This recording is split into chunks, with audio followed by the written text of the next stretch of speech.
As Emma drove home late one night, her car's headlights cut through the dense fog that blanketed the lonely road. She had just finished her shift at the diner and was eager to get home. The radio buzzed with static, so she turned it off, letting the hum of the engine and the occasional creak of the old car fill the silence. A figure appeared in her headlights. Emma slammed on the brakes, her heart pounding. A young girl, no older than 10, stood in the middle of the road, shivering and barefoot.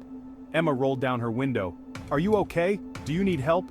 The girl nodded silently, her eyes wide with fear. Emma unlocked the passenger door and the girl climbed in without a word. "Where are your parents?" Emma asked. But the girl only stared ahead, her lips pressed into a thin line.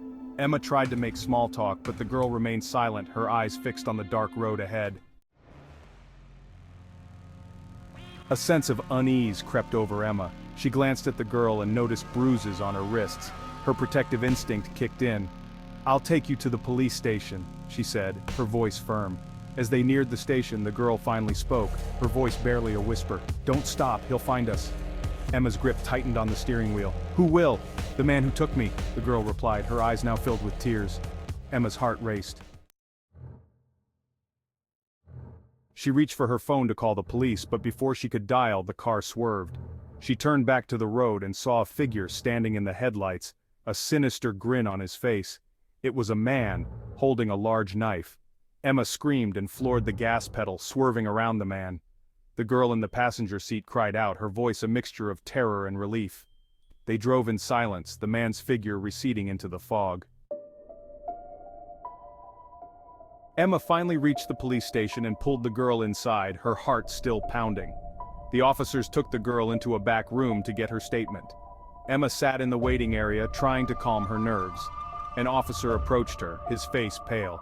"Ma'am, we found something in your car." Emma frowned. "What is it?" The officer held up a small, blood-stained shoe. "We found this under the passenger seat. The girl said it's hers." Emma's blood ran cold. "But she's safe now, right?" The officer shook his head. "Ma'am, the girl you brought in, she disappeared from her home 5 years ago. The man who took her was never caught." Emma felt a chill run down her spine.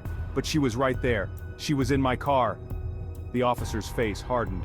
"We need to find that man. He's still out there." Emma's heart sank as she realized the horrifying truth. The man wasn't just a kidnapper.